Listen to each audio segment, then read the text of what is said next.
मुलायम सिंह यादव ने आजम खान को अपने बाद दूसरे नंबर पर रखा और यही वजह है कि आज भी अखिलेश यादव आजम खान से तमाम बातों को लेकर सलाह मशविरा करते हैं और आज भी यही बात को लेकर पहुंचे हैं कि भाई रामपुर से प्रत्याशी कौन हमें, क्योंकि सिद्रा अदीब का नाम भी सामने आता है, इसके अलावा एकता कौशिक का भी नाम सामने आता है और भी कई ऐसे लोग हैं जिनके नाम को लेकर लगातार जो है चर्चाएं बनी रहती हैं। चाहे आप आसिम की बात करें, आजम खान जिस नाम पर मोहर लगाएंगे मेरे ख्याल से अखिलेश यादव भी उसको ही कहीं ना कहीं आगे बढ़ाते हुए नजर आएंगे, क्योंकि आजम खान को लेकर पार्टी में एक ऐसा माहौल ज़रूर रहता है कि उनकी जो सलाह होती हैं वो पार्टी को बेहतर बना। नमस्कार, मैं नाज़मीन खान और आप देख रहे हैं SPN 9 न्यूज़।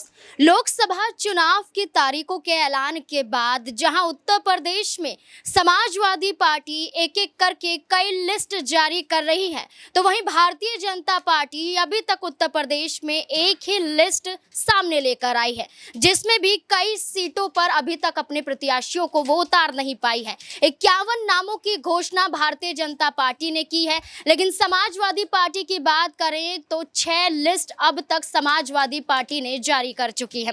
लेकिन समाजवादी पार्टी अभी तक एक सीट पर विचार नहीं कर पाई है। आखिरकार इस सीट पर किसे उतारने की कवायद में समाजवादी पार्टी राष्ट्रीय अध्यक्ष अखिलेश यादव नजर आ रहे हैं। दरअसल ये सीट है रामपुर की सीट। रामपुर पर जहां भारतीय जनता पार्टी अपने प्रत्याशी को उतार देते हैं, घनश्याम सिंह लोधी चुनावी मैदान में तो उतर जाते हैं, लेकिन समाजवादी पार्टी उनके मुकाबले किसे उतारती हुई नजर आएगी, इस पर चर्चा होती हुई दिखाई दे रही है। और इन्हीं तमाम चर्चाओं के बीच में अखिलेश यादव सीतापुर चले जाते हैं और सीतापुर जेल में आजम खान से मुलाकात करते हुए भी नजर आ रहे हैं। आप ये विजुअल देख रहे होंगे जहां पर अखिलेश यादव की गाड़ी मौजूद है। अखिलेश यादव जेल की तरफ अपना रुख करते हुए नजर आ रहे हैं। आजम खान से मुलाकात करते हुए देखे जा सकते हैं। चर्चाएं चल रही हैं कि रामपुर की सीट को लेकर चर्चा की जा सकती है। यहां पर आजम खान से सलाह लिया जा सकता है, क्योंकि रामपुर की बात करें इस पर दबदबा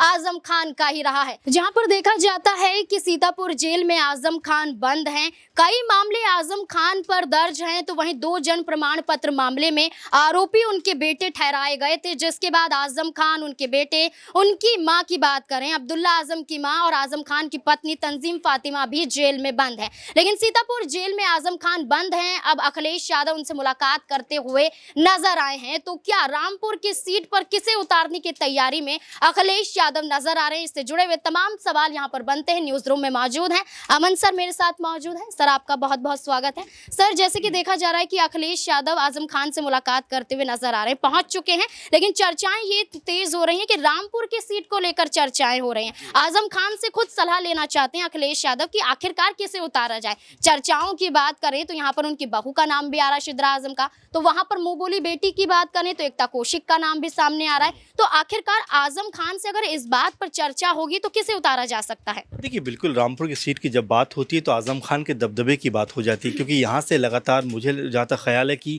9 से 10 बार वो विधायक रह चुके हैं। इसका मतलब आप समझिए कि रामपुर के अंदर आजम खान का दबदबा क्या है, जो वोट बैंक है वो किस तरफ रहता है। हमेशा तमाम कोशिश होती है, लेकिन हर बार आजम खान यहाँ से चुनाव जीते हुए नजर आते हैं। लेकिन बीते 3-4 सालों की बात करें तो लगातार आजम खान की जो कह सकते हैं यहाँ पर जो भूमिका है उसको लेकर सवाल उठे हैं। तमाम तरह के घोटाले, तमाम तरह की बातें उनके ऊपर लगी, वो जेल में भी बंद रहे। कोविड के दौरान बहुत सारी खबरें इस तरह की आई कि उनको प्रताड़ित किया जा रहा है और तमाम तरह की बातें हुई। उनके बेटे भी जेल में चले जाते हैं। लेकिन अब जो सवाल ये आता है कि 2019 की तरह क्या एक बार फिर यहाँ पर सपा अपना परचम लहराती हुई नजर आएगी और आजम खान क्या कोई ऐसा नाम पेश करेंगे जिसके ऊपर अखिलेश यादव अंतिम मोहर लगाते हुए नजर आए। आप देखिए कि समाजवादी पार्टी के संस्थापकों में रहे हैं आजम खान और मुलायम सिंह के बाद जो उनका नंबर पार्टी के सबसे अनुभवी नेताओं में आता था, इसीलिए हमेशा मुलायम सिंह यादव ने आजम खान को अपने बाद दूसरे नंबर पर रखा और यही वजह है कि आज भी अखिलेश यादव आजम खान से तमाम बातों को लेकर सलाह मशविरा करते हैं और आज भी यही बात को लेकर पहुंचे हैं कि भाई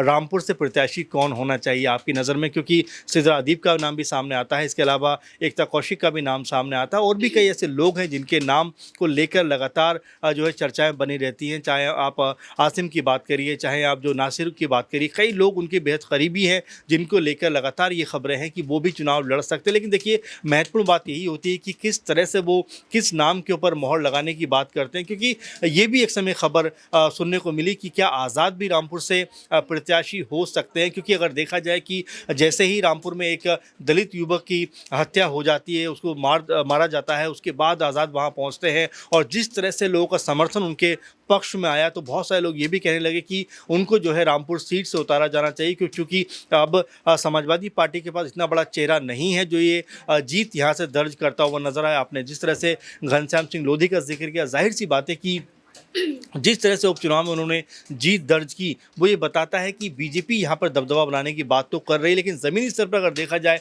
ज़मीनी स्तर की अगर हम बात करें तो वहाँ पर आज़म खान का जो दबदबा है उससे कोई इनकार नहीं कर सकता। और यही वजह है कि यहाँ पर कौन सा नाम ऐसा होना चाहिए जो आज़म खान को यहाँ पर रिप्रेजेंट कर सके, आज़म खान का जो बनाया हुआ इतने समय का दबदबा है उसको आगे बढ़ा सके। तो ऐसे में इक्का दुक्का नामों पर लगातार बात हो रही है, लेकिन क्या इसके अलावा भी कोई बड़ा नाम यहाँ से सामने आ सकता है? क्योंकि आपने जैसे शुरुआत में कहा कि तमाम सीटों की बात तो हो रही, लेकिन रामपुर को लेकर अभी भी सपा खेमे में चुप्पी है और रामपुर की बहुत अहम सीट मानी जाती है सपा लिहाज से। तो यहाँ पर अगर आज़म खान जिस नाम पर मोहर लगाएंगे, मेरे ख्याल से अखिलेश यादव भी उसको ही कहीं ना कहीं आगे बढ़ाते हुए नजर आएंगे, क्योंकि आज़म खान को लेकर पार्टी में एक ऐसा माहौल ज़रूर रहता है कि उनकी जो सलाह होती हैं वो पार्टी को बेहतर बनाने के लिए होती है, और यही बात आज़म खान को बेहतर बनाती है, उनको अलग खड़ा करती है। और जितना अनुभव उनके पास है, अखिलेश यादव जरूर चाहेंगे कि उसका लाभ उन्हें कहीं ना कहीं मिलता हुआ नजर आए। एक और सवाल रहेगा सर कि जैसे कि कहा जाता है कि मुस्लिम आबादी वाला इलाका है, या कहें कि यहाँ पर आजम खान थे तब तक कितना वर्चस्व देखा गया था, और जब उनकी बहू की बात करें तो 2019 में वो अपने ससुर के साथ हमेशा नजर आई हैं। जब वोटिंग पड़ रही थी उस दौरान भी वो ये कहती हुई नजर आ रही थी कि सब कुछ आजममय है। तो क्या बहू की बात नहीं हो सकती, बहू को आगे नहीं किया जा सकता? मुझे याद आता है कि जब सिदरा से पूछा गया था, जब आजम खान बीमार भी हो गए थे, बहुत ज़्यादा तकलीफ में थे, उस समय ये कहा गया, तमाम लोगों ने बात कही कि भाई क्या जो अखिलेश यादव ने जो है आजम खान को छोड़ दिया है, क्या उनके बारे में बात नहीं करना चाहते। खबरें ये भी आई कि ओवैसी के संपर्क में आजम खान है, लेकिन देखिए आज भी आजम खान सपा के साथ न सिर्फ बने हुए हैं बल्कि हर मोर्चे पर डटे रहते हैं। अब यहाँ से जो सलाह उनकी निकल कर सामने आई, क्योंकि आपने सिदरा अदीब का जिक्र किया, सिदरा को लेकर पहले भी खबरें आई थी कि जब सिदरा से पूछा गया कि क्या सपा उनके ससुर का ख्याल नहीं रख रही, तो उन्होंने कहा कि ये सब अफवाहें हैं, इसमें कोई भी सच्चाई नहीं है, क्योंकि समाजवादी पार्टी या फिर अखिलेश यादव ने हर पल पल उनके परिवार की जो कह सकते हैं कि संपर्क में रहे हैं, लगातार बातचीत होती रही है। तो आप ये मानकर चलिए कि सपा से आजम खान नाराज नहीं हो सकते, क्योंकि जिस तरह से उन्होंने समाजवादी पार्टी को सींचा है, बनाया है, और रामपुर समेत तमाम जो उत्तर कह सकते हैं पश्चिम यूपी है, वहाँ पर समाजवादी पार्टी के लिए एक माहौल तैयार किया, उसमें आजम खान की बहुत बड़ी भूमिका है। इसीलिए आपको याद हो कि जब मुख्यमंत्री बनने की बारी आई मुलायम सिंह यादव के बाद, तो उसमें आजम खान का नाम भी कह सकते हैं कि चर्चाओं में था। लेकिन ये और बात है कि अखिलेश यादव उस समय सीएम बन गए, लेकिन उसके बावजूद नाराज तो हुए आजम खान, लेकिन कभी भी उन्होंने एक तरीके से कहा जाए कि मुलायम सिंह यादव का साथ नहीं छोड़ा, वो नेताजी कहकर उनको बुलाया करते थे। और यही बात है कि आजम खान के साथ में अखिलेश के रिश्ते भी बहुत बेहतर बताए जाते हैं। लेकिन क्या वाकई आज कोई बड़ा अनाउंसमेंट यहाँ से होता हुआ नजर आएगा रामपुर की सीट को लेकर? क्योंकि नाम तो कई हैं, लेकिन आखिर में वही नाम मेरे ख्याल से उस पर अंतिम मोहर लगी जिसको आजम खान चाहेंगे। और यही बात लेकर अखिलेश यादव जेल के अंदर पहुंचे हैं। वहां से किन नामों पर चर्चा होती है, किन नामों पर अंतिम मोहर लगती है, इसको लेकर मेरे ख्याल से अभी हमें थोड़ा इंतजार करने की ज़रूरत है, जब लिस्ट सपा की सामने आएगी, और ऐसे में रामपुर सीट का ज़रूर उसमें जिक्र होने वाला है। बिल्कुल, यहाँ पर समाजवादी पार्टी के पास नाम कई हैं, लेकिन खुद अखिलेश यादव चाहते हैं कि आजम खान जिस नाम को तय करेंगे, कहीं ना कहीं हम रामपुर के सीट पर उसे ही आगे करते हुए नजर आएंगे। अब देखना होगा कि आजम खान से मुलाकात करने तो पहुंचे, मुलाकात के बाद क्या कुछ मायने निकलकर सामने आते हैं। क्या रामपुर की सीट पर ऐलान कर देंगे अखिलेश यादव, या फिर अभी भी समय लगता हुआ नजर आएगा? इस मुद्दे को लेकर आपकी क्या राय है कि आखिरकार किसे उतारना चाहिए रामपुर की सीट से? मुंह बोली बेटी का जिक्र किया जा रहा है एकता कौशिक का, वहीं उनकी बहू सिद्रा आजम का भी जिक्र यहाँ पर होता हुआ नजर आ रहा है। आपकी क्या राय है? कमेंट सेक्शन में जरूर बताएं। देखते रहे SPN9 न्यूज़। धन्यवाद।